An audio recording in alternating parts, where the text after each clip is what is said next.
내가 이 정도의 돈을 모으면은 어떤 집을 들어갈 수 있을까? 안녕 식구들, 안녕하세요 여러분. 더 나은 일상을 위한 필수 개념 전해드리는 개념 있는 희애입니다. 이번 영상에서는 여러분들이 진짜 오래 기다리셨던 내 집 마련에 대한 얘기를 할 겁니다. 서른이 되기도 전에 서울 역세권에 내 집 마련을 한 개념 있는 희애씨. 저의 비결은 과연 무엇일까요? 이번 영상에서 다 풀어보도록 하겠습니다.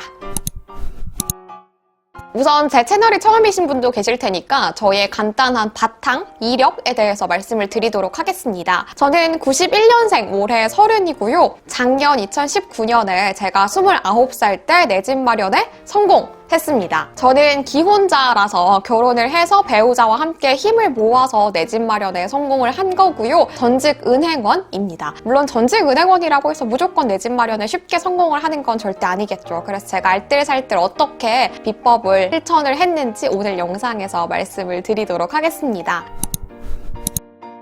네, 내 집 마련 비결 기초! 첫 번째는요, 통장 합치기와 용돈 정하기입니다. 저는 결혼을 한 다음에 내 집 마련을 했기 때문에 부부 기준으로 말씀을 드릴게요. 1인 가구이신 분들도 본인의 상황에 맞게 각색해서 적용을 하시면 됩니다. 저희는 결혼을 하자마자 통장을 합쳤습니다. 그리고 나서 용돈제를 실천했어요. 각 부부마다 수입을 관리하는 방법이 아마 각양각색일 겁니다. 조금이라도 빠르게 내 집 마련을 실천하기 위해서, 성공하기 위해서는 통장을 합치시라고 말씀을 드리고 싶습니다.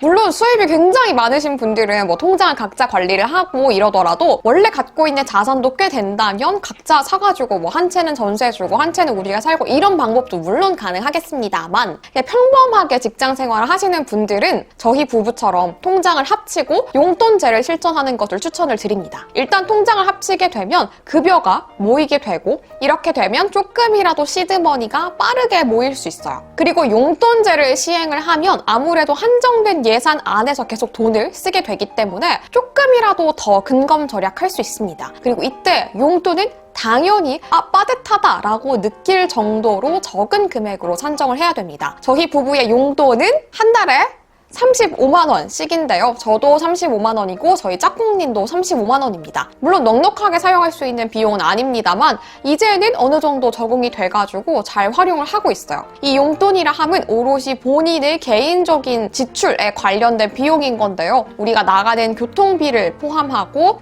점심이나 저녁에 누구를 만나서 식사하는 것도 물론 다 포함이고, 그냥 길거리에서 내가 저거 진짜 사고 싶다 라고 해서 사는 것도 다 용돈으로 충당을 해야 됩니다. 아니 왜 이렇게까지 해야 돼? 아니 본인의 자산을 100%로 해가지고 내 집 마련을 하는 사람은 거의 없잖아 라고 생각하실 수도 있겠지만, 요즘은 내 집 마련을 하기 위해서 은행에 힘을 빌린다고 하더라도 은행에서 대출을 해줄 수 있는 비율이 너무나도 적어졌습니다. 정부에서 규제를 굉장히 빡빡하게 올가매고 있기 때문에 우리가 은행에서 빌릴 수 있는 돈은 40%, 50% 고작 그 정도밖에 되지 않는단 말이죠. 그래서 나머지 금액은 우리가 알아서 충당을 해야 되기 때문에 최대한 시드머니를 다 모아놔야 우리가 어떻게 해서든 운용을 해가지고 그 돈을 마련을 할 수가 있는 겁니다. 결국은 처음에는 아끼는 게 답인 거죠. 내 집 마련의 기초 단계 두 번째는요, 바로 머니 토크입니다. 머니 토크? 뭐 돈 이야기? 맞아요. 바로 그거예요. 단순히 돈에 대한 것뿐만 아니라 그냥 자산에 관련된 것들, 그리고 우리의 계획에 대한 모든 것들을 매일 이야기를 나누는 겁니다. 만약 우리가 대출 상환을 할 것이 있다면 이 대출 상환을 어떻게 조금이라도 빨리 할 수 있을 것인지, 우리가 저축을 할 거라면 어느 상품에 투자를 하는 것이 조금이라도 더 이윤을 남길 수 있을 것인지, 내 집 마련을 목표로 하고 있다면 어떤 지역에 어느 정도의 자금을 바탕으로 들어갈 수 있을 것인지, 이런 자산, 자금에 대한 전반적인 이야기를 매일 밤 나누는 겁니다. 1인 가구도 마찬가지입니다. 그냥 단순히 가계부만 작성할 것이 아니라 이 돈을 바탕으로, 내가 갖고 있는 것을 바탕으로, 그리고 내가 모을 예정인 돈을 바탕으로 어떻게 운용할 것인지, 어떻게 활용할 것인지에 대해서 수시로 점검을 해주는 게 중요합니다. 단순히 모으는 게 끝이 아니라는 얘기인 거죠. 저희 부부는 이 머니토크 시간을 활용해서 만약 우리가 오늘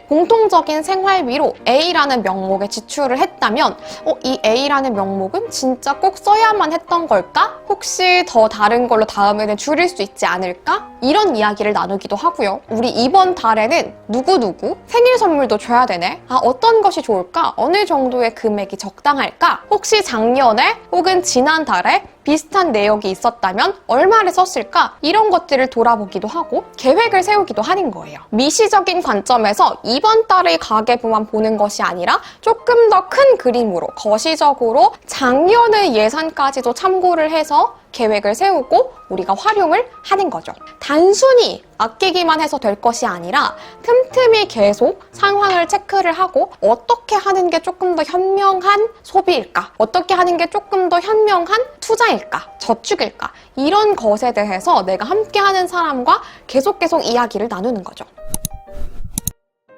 그리고 마지막 내 집 마련의 기초 단계 세 번째는요. 사실 저는 이게 가장 중요한 단계라고 생각합니다. 여러분들이 일단 내가 내 집 마련하고 싶은 마음이 있다고 하더라도 돈부터 생각하세요. 일단 돈을 모아야지. 돈 없으면 어디든지 못 가. 돈 없으면 뭐 살 수도 없는데 뭐. 그런데 여러분들이 이에 앞서서 하셔야 될 게 있어요. 바로 타겟팅, 목표를 정하시는 겁니다. 저희 영상을 쭉 봐오신 분들은 아시겠지만 저는 예상치 못하게 조금 빠르게 내 집 마련을 한 케이스예요. 원래는 저희 부부도 결혼을 하고 나서 한 4년 정도 전세를 살고 나서 그 다음에 내 집 마련을 하자라고 계획을 세웠었는데 처음에 전셋집으로 시작했던 그 집에서 집 주인에게 문제가 터져서 조금 빠르게 퇴거를 해야 되는 상황이 됐고 이렇게 계속 문제가 생길 수도 있으니까 그냥 조금 더 계획을 빠르게 당겨서 무리가 되더라도 내 집 마련을 조금 더 빠르게 하는 게 어떨까라는 결론에 다다라서 내 집 마련을 조금 더 빠르게 한 케이스고 신혼 2년 차에 내 집 마련에 성공을 했거든요. 그런데 저희가 이렇게 갑자기 찾아온 사고, 상황에 대비해서 그렇게까지 당황하지 않고 그렇게까지 자금 융통이나 집의 지역이나 거주 형태 이런 것들을 정하는 데에 시간이 그렇게까지 많이 걸리지 않았던 비결은요. 바로 이 세 번째 단계, 타겟팅, 목표 설정을 미리 해놨기 때문이었습니다. 이게 무슨 말이냐면 내가 당장 내일, 당장 다음 달에 내 집 마련을 할 계획이 아니라고 하더라도 내가 들어가고자 하는 지역, 주거의 형태, 그리고 만약 그곳을 들어간다면 어떠한 방식으로 자금을 조달할 수 있을 것인지, 내가 받을 수 있는 대출의 형태는 무엇인지, 혹시나 정부의 제도를 활용할 수 있다면 어떤 것이 나한테 맞을 것인지, 이런 것들을 미리 알아두는 거예요. 본인의 생활 패턴, 그리고 직장과의 거리, 그리고 만약에 본인이 실천하고 싶었던 로망 이런 것들이 있다면 이 모든 것들을 바탕으로 지역과 주거 형태를 미리 타겟팅을 할 수 있겠죠. 다만 여러분들이 이 타겟팅을 하는 단계에서 주의하실 것은 물론 지금 당장 살 것은 아니지만 이 타겟팅이 터무니없이 나는 강남의 펜트하우스를 사겠어. 이렇게 현실성 없게 목표를 잡는 것이 아니라 진짜 내가 당장 자금이 모아지면 언제든지 들어갈 수 있는 현실성 있는 타겟팅을 하셔야 그에 맞는 자금을 모을 수 있고 대출, 상품 등을 알아볼 수 있기 때문에 현실성이 당연히 더해져야 됩니다. 이 현실성을 구체화하기 위해서는 여러분들이 평소에 그 동네에 실질적으로 가보시고 만약에 가능하시다면 공인중개사와 이야기도 나눠보시는 이런 과정들을 거치시고 나서 타겟팅을 하시는 게 좋습니다. 저희는 내 집 마련을 한 현재에도 다음 집은 어디일까? 다음 집을 이 지역에 마련한다면 이 지역의 장단점은 무엇일까?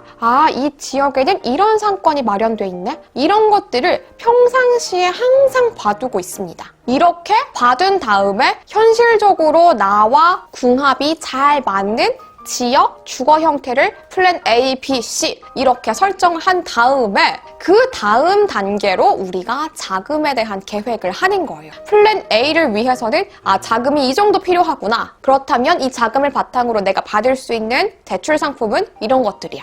플랜 B는 이 정도의 돈이 필요하고 이 아파트, 이 지역, 이 정도의 돈에는 내가 국가에서 이런 제도의 도움을 받을 수가 있구나. 엑셀 파일에다가 일목요연하게 다 정리를 해두신다면 그 다음 단계, 자금을 모으는 단계는 훨씬 수월해질 겁니다. 그냥 막연하게 나 돈 많이 모아가지고 내 집 마련 성공해야지 이렇게 하게 되면 어느 순간부터는 내가 뭘 위해서 돈을 모으고 있지? 내가 이 정도의 돈을 모으면은 어떤 집을 들어갈 수 있을까? 목표 의식이 굉장히 흐려집니다. 이 기초 단계들이 모두 모여서 저는 단 2년 만에 내 집 마련에 성공을 할 수 있었습니다. 또 어떤 누구에게는 평생 풀고 싶은 숙제가 될 수도 있을 것 같아요. 이 숙제를 하루라도 빨리 풀기 위해서는 이 기초 단계가 탄탄하게 다져져야 이 숙제를 빨리 풀 수 있으니까요. 그 다음 단계도 제가 하루라도 빨리 영상으로 들고 오도록 하겠습니다. 그럼 오늘도 제 영상 봐주셔서 너무너무 감사하고요. 구독과 좋아요 잊지 마세요. 우리는 다음 영상에서 또 만나요. 안녕!